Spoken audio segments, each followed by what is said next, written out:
परम सत्कारयोग सतगुरु दी पावन कीर्ति विच विराजमान गुरु सवारी साध संगत, कल तक असां सारियां ने धन गुरु अर्जुन साहब पातशाह जी की पवित्र रसना तो बख्शिश हुई, उस पवित्र मुखारबिंद तो उचारण कीती हुई, उस पवित्र अंतःकरण तो प्रगट हुई, उस अंतःकरण दे आधार तो उस जोत तो बख्शिश हुई जो उन्होंने अपने सतगुरुदेव गुरु रामदास साहब पातशाह जी तो बख्शिश हुई। पंजवीं अष्टपदी दे चौथे पदे तक दी उचारण अते विचार दी सांझ कीती सी। आओ गुरु कृपा करे बख्शिश करन सतगुरु पंजवीं अष्टपदी दा पंजवां पदा सतगुरु दी महान कृपा नाल आरंभ करदे हां। पातशाह बख्शिश कर रहे ने, रहमत कर रहे ने, कृपालता कर रहे ने।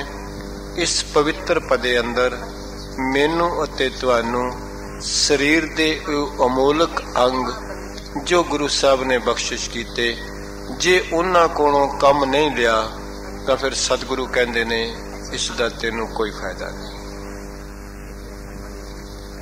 आओ पातशाह किस तरह बख्शिश करते ने, रहमत करते ने, करो कृपा करो बख्शिश। आओ गुरु साहब दे पावन चरणों में ऐसी शरधा दी झोली लैके बैठिए। सतगुरु जे अज तक इन्हां कोलों ये कम नहीं लै सके, अज तुसी बख्शिश कर दिओ, सूझ आ जाए जीवन विच कि ये शरीर कादे वास्ते मिलिया है। करो बख्शिश। हाँ जी,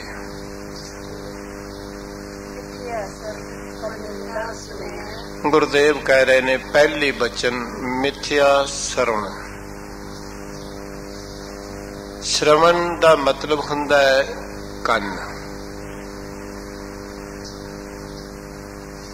ते महाराज ने सब तो पहला कन क्यों शुरू कीते? बहुत गंभीरता दा विषय है।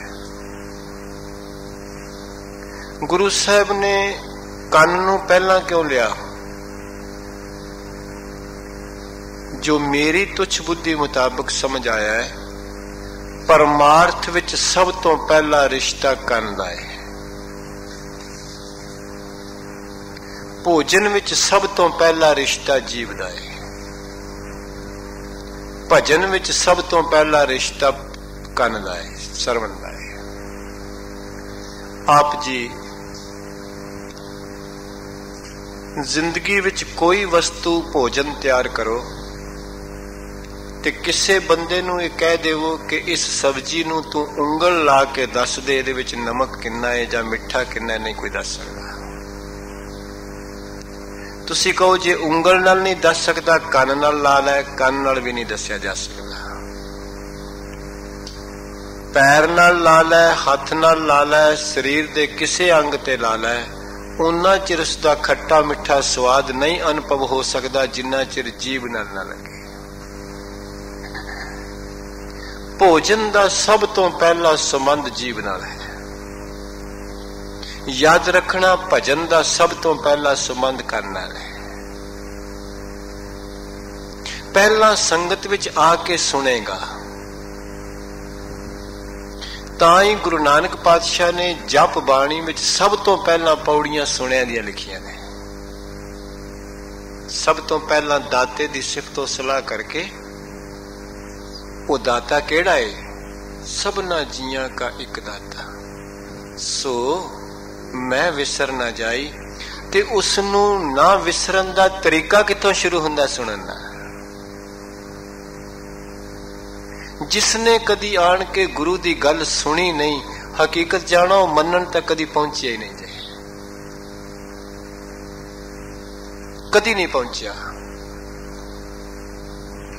ता परमार्थ सुनना ही शुरू ही सुनन तो हुंदा है। ता गुरु साहब ने बाणी में एक बचन लिखे ने, सुन सुन नाम तुम्हारा प्रीतम प्रभ पेखन का चाओ। पहला सुनदा है बंदा किसी चीज वास्ते। कोई नवी इन्वेंशन हुई है, एडवरटाइजमेंट आई है, इसने सुनी है, फिर एक गाहक बने। कोई नवा सीड निकलिया है, इसने सुनिया है, ये बीज निकलिया, मैं बीजा ते इन्ना फायदा होएगा। इस वास्ते कोई नवी पोस्ट निकली है, इसने सुनी एडवरटाइजमेंट, नाल ख्याल है मैं फॉर्म भरा, शायद मेरा भी नंबर आ जाए। तो सब तो पहला आन के संगत विच गुरु दी वडियाई नूं सुनना है, तां जो मेरी तुच्छ बुद्धि जिथों तक कम कर दी, अगों तां गुरु अर्जन पातशाह जानते ने, महाराज ने कन्ना दी गल पहला शुरू की, सुनिया ही नहीं। किसी पत्नी ने पति दी गल सुनी नहीं ते फिर मनेगी की? किसी नौकर ने मालिक दी गल सुनी नहीं, मनेगा की? किसी कानून नू किसी प्रजा ने सुनिया ही नहीं, राजे दे नू हुक्म नू मनेगा की? किसी सिख ने गुरु दी गल सुनी ही नहीं, मनेगा की मनेगा? किसी पुत्र ने बाप दी गल नहीं सुनी तो फिर वो की मन सकता है? तो गुरु साहब कृपा कर रहे ने, बख्शिश कर रहे ने, कृपालता कर रहे ने, ते महाराज कहते ने पहली गल तेरी शुरू होनी है सुनन तो। तू आन के गुरु दी गल सुनी है? बहुते लोग ते सुनते ही नहीं। ते मैं एक गल कह देवां, कई बारी सुनन ना सुनन दा कारण की है? ना सुनन दा कारण यह है जदों तुसी किसी दी गल सुननी होवे, दूसरा रौला आले दुआले ते अपने अंदरों बंद करना पएगा। तुहाडे घर टेलीफोन आया है, बच्चे रौला पा रहे हैं, तुसी आखोगे बच्चों नूं चुप कर जा, मैं फोन सुनना है। याद रखना, जेकर तुसी भी बोलो ते अगला भी बोलदा होवे, दोनों दी नहीं सुनी जाती। ना वो तुहाडी सुन सकदा, ना तुसी सुन। जदों वो बोले ये सिद्धांत है, आप चुप करिए। जदों आप बोलिए ते वो चुप करे। ते जदों गुरु बोले, सिख नूं चुप करके सुनना ही पड़ेगा। एक पास्यों गुरु बोल रहा है, एक पास्यों सिख अपनी बोली बोल रहा, सुने कौन? एक पासे अपना रौला अंदर चल रहा है संसार दा। कई लोग गुरुद्वारे आन के भी अपनी गल्लां करी रखते हैं, फिर गुरु की गल की सुनेंगे? गुरुद्वारे बैठे हुए खास करके तुहाडे इस दीवान हाल विच जेड़े कुछ उत्थे बैठते ने ते जां कुछ दीवार दे नाल बैठते ने, अपनी गल्लां करी जांदे आम तौर पर। कई माइयां नूं आदत है, उत्थे करके मैं देखदा उत्थे बैठियां बस अपनी गल करी जांदे। ते जेड़े लोग गुरुद्वारे विच आन के भी अपनी गल सुनाण दे यतन विच ने गुरु नूं, गुरु दी की सुनणगे? गुरु दी वो ही सुन सकदा है जेड़ा अपनी गुरु नूं सुनाण दी खाश नहीं रखदा। जदों आप बेनती करे तो फिर गुरु सुनदा। सुनो बेनंतिया स्वामी मेरे राम, क्यों की सी? कोट अपराध भरे भी तेरे चेरे राम। असी ते करोड़ा पापा नाल भरे आ, पर तेरे अखवाने आ। जदों इस तरह गुरु नूं सुनाण दी कोशिश करेगा, गुरु अवश्य सुनेगा, पर उस तो पहला पहला तू गुरु दी सुन दी जा सिख। ते महाराज ने ताई सरवण दी गल पहला कीती, कन्ना दी गल पहला कीती।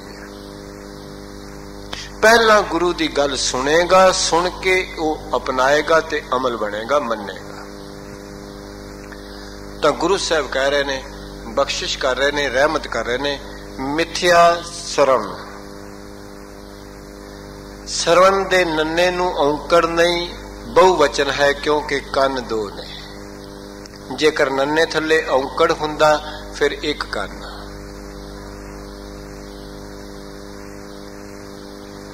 पर निंदा सुनै। सतगुरु कहते ने वो कन फजूल ने, ना वर्गे ने जेड़े अज तक केवल ते केवल पराई निंदा ही सुनते रहे ने। दो गल्लां ने, जीव दा सिद्धांत है यही कन अपनी वडियाई सुन के खुश हुंदे ने ते दूजे दी निंदिया सुन के खुश हुंदे ने। कन यही ने, इन्हां कन्नां विच अपनी वडियाई दी आवाज पवे ते प्रसन्न हो जांदे ने। अपनी दूसरे दी निंदा सुन के खुश हुंदे ने, अपनी निंदा सुन के क्रोधित हुंदे ने। जिद्दन अपनी निंदा सुन के खुशी होवेगी समझो परमार्थ वाल कदम टुर पे। समझो तेनू गुरु ने जन बनाना शुरू कर दिता है। जिद्दन अपनी निंदिया ते भी खुशी होवे अंदरों। क्यों? वो निंदा तेरी जीवन दियां कमियां कढेगी। बाबा कबीर दे अमोलक बचन, निंदो निंदो मोको लोग निंदो, निंदा जन को खरी प्यारी। निंदा बाप निंदा महतारी। बाबा कबीर कहने निंदा होए तो बैकुंठ जाइए।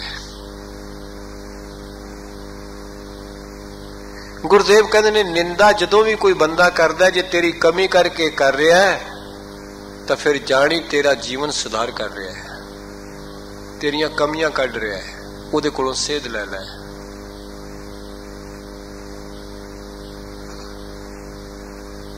ते जेकर तू गुरु दी कृपा नाल तेनू गुरु ने सवार दिता ते फिर कोई निंदा कर रहा है ते फिर निंदक डूबा हम उतरे पार, हम उतरे पार।